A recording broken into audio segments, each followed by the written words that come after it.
Olá pessoal, comandante Leonardo Matos aqui. Esse é o nosso Conexão Geo número 43, sexta-feira, 20 de setembro. Na semana passada eu trouxe para vocês no Conexão 42, comecei falando sobre a crise entre Colômbia e Venezuela, uma crise importante para nós acompanharmos aqui no Brasil. Falei também sobre a saída do assessor de segurança nacional dos Estados Unidos, o John Bolton, uma figura importante dentro da política dos Estados Unidos, de assessoria direta ao presidente Trump. E também comentei sobre uma atualização do Brexit, a saída do Reino Unido da União Europeia. Hoje, nesse Conexão 43, eu escolhi para essa semana, como notícia mais importante, o ataque ocorrido no último sábado às centrais de produção de petróleo, campo de petróleo e também refinarias de petróleo da Arábia Saudita. Ocorreram no último sábado, um ataque bastante importante, muito relevante. Para vocês terem uma ideia, 50% da produção diária de petróleo da Arábia Saudita foi afetado. Os preços do petróleo subiram automaticamente na segunda-feira bastante. E as tensões na região, que tinham inclusive diminuído bastante nas últimas semanas. Vocês devem lembrar que nas últimas semanas não tenho falado muito daquela crise com o Irã, Estados Unidos com o Irã. As tensões, obviamente, essa semana cresceram bastante. Mas, em linhas gerais, chegamos nessa sexta-feira com a crise um pouco mais calma, de certa forma, porque não ficou claro, ainda não ficou bem claro, embora várias acusações de que o ataque tenha sido realizado pelo Irã, mas quem disse que fez o ataque foram os rebeldes Houthis lá do Iêmen, ao sul. Mas Estados Unidos, Arábia Saudita afirmam que o ataque veio do Irã. Eu vou fazer uma rápida recapitulação para vocês dessa complicada relação ali naquela região, chamando a atenção de alguns pontos. Primeiro, o Irã, um país muçulmano, mas de linha xiita, 80 milhões de habitantes, um país que já foi um império, o Império Persa. Lá eles falam farsi, eles não falam árabe, então é muito importante a gente entender que o Irã não é um país qualquer. Do outro lado, a Arábia Saudita, um país que não tem a tradição de império, um país que foi formado no século XX, toda aquela região da Península Arábica ali, não apenas a Arábia Saudita, mas todas aquelas outras monarquias ali, são monarquias praticamente absolutistas, há um controle do Estado muito forte pelos monarcas, eles não querem perder esse poder, isso é muito importante a gente entender, enquanto que o Irã, mesmo depois da Revolução Islâmica de 79, mesmo tendo aquela questão ainda da figura religiosa no Irã muito forte, mas o Irã tem eleições, o Irã tem presidente da República, o Irã tem eleições parlamentares, ou seja, comparativamente, até a gente pode achar isso um pouco estranho, mas o Irã é muito mais democrático do que a Arábia Saudita. E volto a insistir, Irã, um país de 80 milhões de habitantes, a Arábia Saudita, 30 milhões de habitantes. Por outro lado, a Arábia Saudita tem sido, nos últimos anos, um dos maiores, digamos assim, gastadores de recursos com defesa. No ano passado, em 2018, a Arábia Saudita foi o terceiro maior gasto de defesa do mundo, atrás apenas dos Estados Unidos e da China. Isso é importante, à frente de Japão, à frente de Rússia, à frente de Reino Unido, França, ou seja, a Arábia Saudita tem gasto muito com defesa. E aí, chegamos nessa situação, né? O clímax que levou a essa situação foi a saída dos Estados Unidos do acordo com o Irã no ano passado. Vamos lembrar que esse acordo foi costurado principalmente pelos Estados Unidos do presidente Obama em 2015, juntamente com os países europeus, China e Rússia, para que o Irã não desenvolvesse armas nucleares. Essa é uma preocupação mundial muito grande e esse acordo foi fechado em 2015 e no ano passado o Trump, ele já falava isso na campanha eleitoral, que ia fazer, acabou fazendo, saiu desse acordo com o Irã e impôs sanções econômicas muito fortes ao Irã a partir do ano passado. Os países europeus foram contra os Estados Unidos nesse aspecto. Até hoje, a França ainda tentando costurar. Vocês lembram que eu comentei nos podcasts anteriores que na reunião do G7 ocorrida na França, o presidente Macron chegou a trazer o ministro de Relações Exteriores do Irã para nos bastidores da reunião do G7 se encontrar com Trump para tentar, digamos assim, melhorar a crise. Vamos lembrar que tivemos também em julho aquela questão do navio iraniano que foi abordado, que foi apresado por forças especiais do Reino Unido lá em Gibraltar, vocês devem lembrar disso. Esse navio já foi liberado, inclusive. O Irã retalhou também, apreendendo alguns navios de interesse petrolíferos, né, britânicos, em retaliação ao ataque. Mas esse ataque de sábado realmente causou uma surpresa internacional. Eu também não estava esperando. E por que não estava esperando? Porque estava previsto para essa semana agora, que começa segunda-feira, lá em Nova York, até um possível encontro do presidente Trump com o presidente Rouhani do Irã para tentar amenizar a crise e resolver a crise.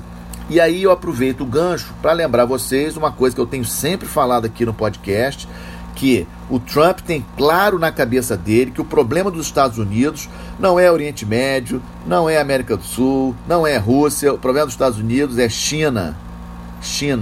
Vocês podem até dar uma busca, fazerem uma busca essa semana nas notícias relativas a esse evento da Arábia Saudita, esse ataque às refinarias de petróleo, os campos de petróleo na Arábia Saudita, e vocês não vão encontrar praticamente nada sobre China, né?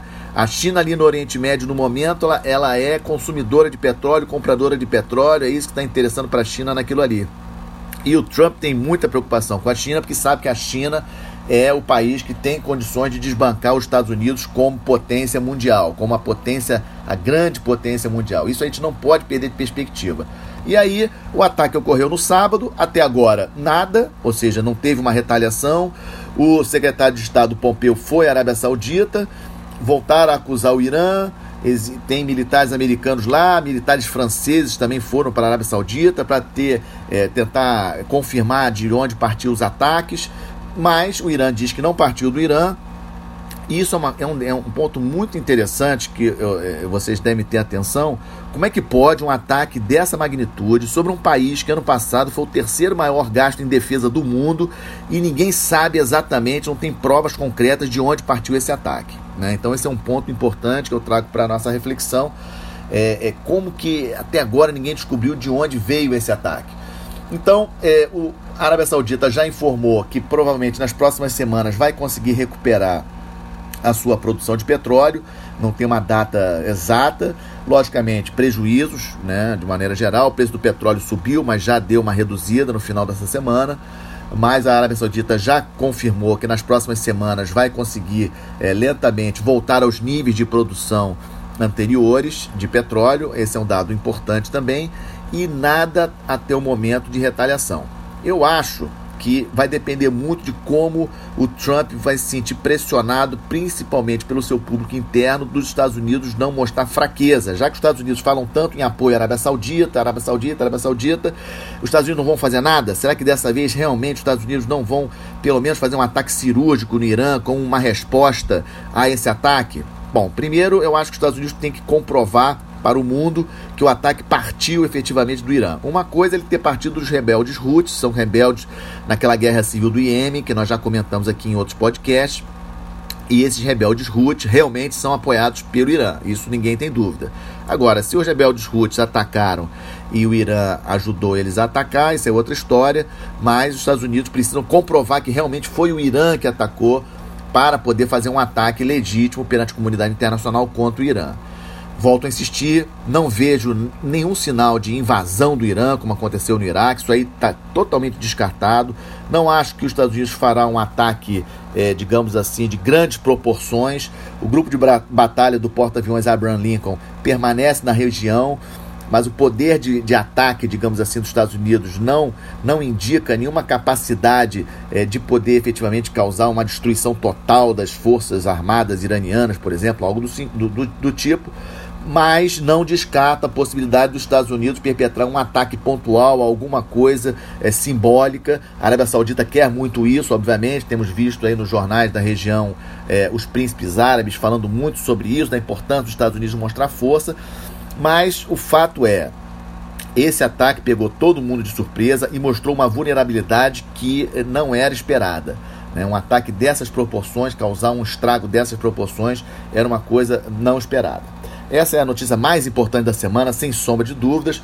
Vou trazer para vocês agora outras questões. A segunda questão que coloquei como prioridade, a questão ainda como Colômbia, na fronteira entre Colômbia e Venezuela. Diminuiu bastante a tensão ali na fronteira especificamente, aquele exercício militar que o Maduro tanto falou.